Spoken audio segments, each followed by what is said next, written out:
CM 365, all about Carnatic music.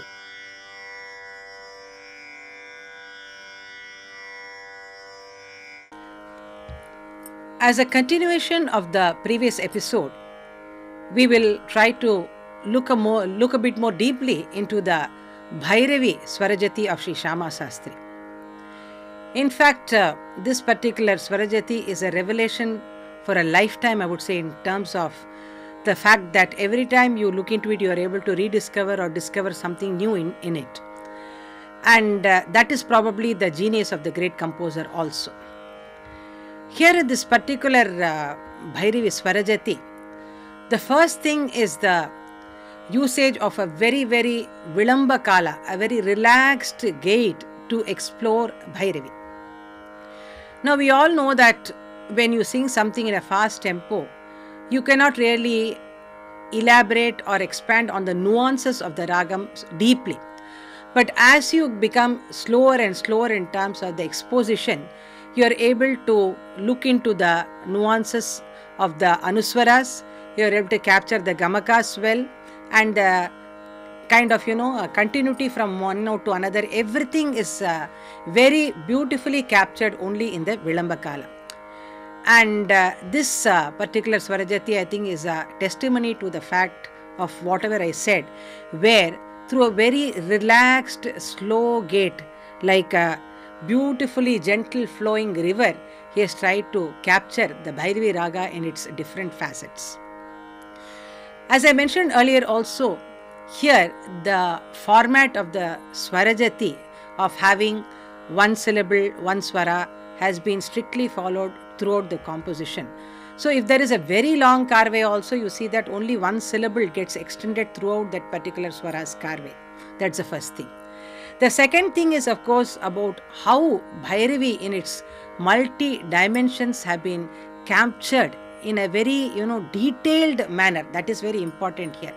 All of us know that in a general way that the swaras have been arranged in the Arona Krama, that is, the first swara starts on Sa, then Ri, Ga, Ma, Pa, Da, Ni, and finally the last swaram, the eighth charana, ends on the Tarasthai, Shadja, and so on.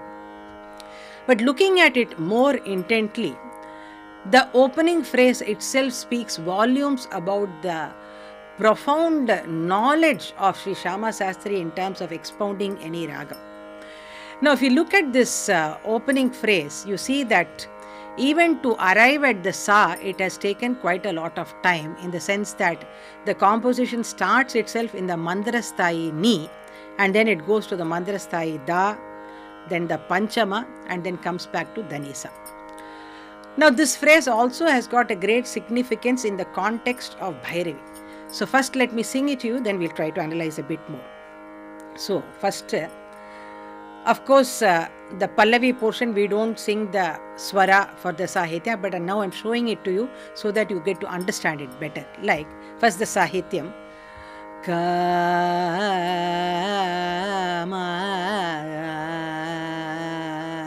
Kshi Amba Kanchika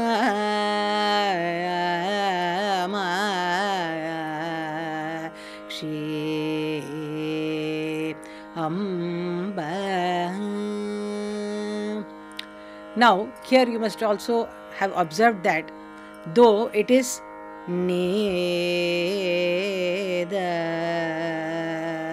Pa Da Ni Sa, this is a basic outline, but our own knowledge of Bhairavi helps us to interpret this particular phrase itself in multiple ways, in the sense that you can put all the nuances of bhava of Bhairavi and sing it like Ne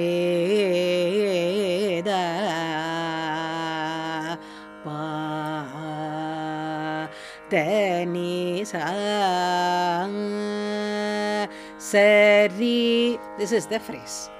Now, what is very significant about this phrase? Many people say it's in the Madrasthai and all these concepts of relating to the Sahityam. But if you take just the melody itself, we see that the heart of Bhairavi lies in the dual usage of the Dhaivata. It's a Bhashanga Raga, we know, where it uses Padani Sani Da Pa. So Chatushruti Daivatam while going and the Shuddha Daivatam while coming. So in this particular phrase you see that the Avarona Krama is the starting point. So Ne Da. The Shuddha Daivata has come in here. Pa Da Ni Sa. So just in the Nida Pa Danisa itself, the whole Bhairavi has been picturized. You may ask, what about the Gama? Now the Gama is actually something common to many more ragas, like even in Karapriya you have the same Gama, or in Kiravani also you have the same Gama. So where does the heart of the ragam lies is in that Ni Da Pa Da Ni Sa. So when you sing this phrase itself, the entire Bhairavi gets defined. And that is where we could say that this is the genius of Sri Shyama Sastri, where he has been able to, in the opening phrase itself, he has tried to define the ragam to its best possible manner. Now coming to the next point, we see that the Gama, which I was explaining to you earlier, is common to many ragas. Here in every phrase, every aspect of the charanam, if you see, that every note has a purpose. It serves a particular purpose in that particular context. It has something to tell us. It is not just a combination of swaras, but every note has something very beautiful to say to us, and that is the greatness, I would say, of this particular Bhairavi Swarajati also. For example, if you take in the first charanam, let us look closely at the Rishabha here. How the same Ri only, Sari, that is the Ri Sthana. But you see, in this particular phrase, very intently you have to note to understand that.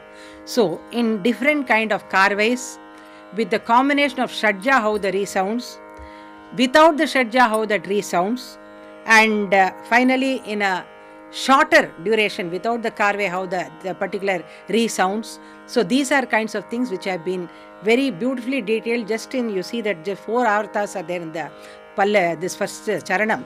I will render the swaram, you observe keenly. Sari ni sari ni re sa ni da pa ma pa da ni sa ri. So where Sari, that Ri comes from the Sa, Ni Sa Ri Ni Sa, where the Sa is hit because of the Ri coming in that way here. Ni Sa Ri Ri, it could be interpreted that way. Ni Re, there is no Sa here, so the Ri takes its course from the Nishada.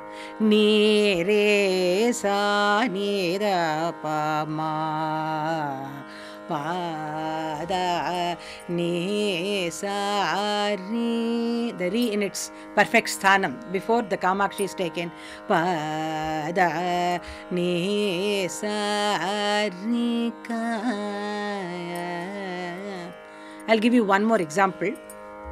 As I said, the Ga and the Ma are common to so many ragams. But see how in the context of Bhairavi, he has tried to give us all the possible shades of the Gandhara in one particular passage itself. Now, if you take the second one, Re ga sa ni ga ri sa ri ni re sa ni da ni ga ri. So the combination of the Ri and Ga are given a beautiful focus here. You see, Re, when the Ri is rendered plain, the Shruti value of the Gandhara becomes automatically less like Re ga ri ga ri ga ri ga sa. So the Sa, after Ri ga, it's not Ri Sa, it's Ri ga Sa. So the Sa glides beautifully from the Gandhara. So the Gandhara becomes a beautiful gliding point for the Shadja here, like Re Ga Sa. So that in that phrase of Gasa, how that Ga lends itself towards a beautiful curve to the Shadja is something beautiful here. Then Ne Ga Ri, where the Shadja is not there, so from Ni to Ga it floats. Ne Ga Ri Sa Ri, Ne Re. Again here the Ri is also beautifully, you try to swing it. Ne Re Sa. So also here you would have observed how, though we say that the Sa is an Achala Swara, here in the context of Ne Re Sa Ni Da, we don't sing like that. Ne Re Sa Ni, Sa also becomes kind of laden with Gamakam here in this context. Ne Re Sa Ni Da. Then Ne. Now the Ga has attained a Karvai, so Ne Ga Ri Ka Makshi. One more example we can take of the Ma. So every note, I'm just showing you a few phrases here and there. But if you look deeply into the composition, of course, all this requires a lot of time. You have to really sit in a relaxed manner and think very deeply about it to understand the greatness of this composition. Just one more example I will share with you. How the Ma, the Sthana is the Shuddha Madhyama, but how you say that, how are the different ways in which he has approached the Ma here, like Ma Pa Ni Da Ma Pa Da Pa Ma Ga Ri Ga Ma Pa Ga Ma Pa Ga Pa Ma Ga Ri. Till there we will take now. So where Ma Pa, it's like a very minute kind of a kampitam. It's not Ma Pa then Ni Da Ma, there is no Pa here. So the Ma, the glide comes from the Dha. So see the color changes here. Ma Pa Ni Da Ma. Then there's the Panchama coming into the fold now. Pa Da Pa Ma Ga Ri. Now from the Ga, in the Arona Krama, the Ma flows. Ga Ma Pa, then Ga Ma Pa.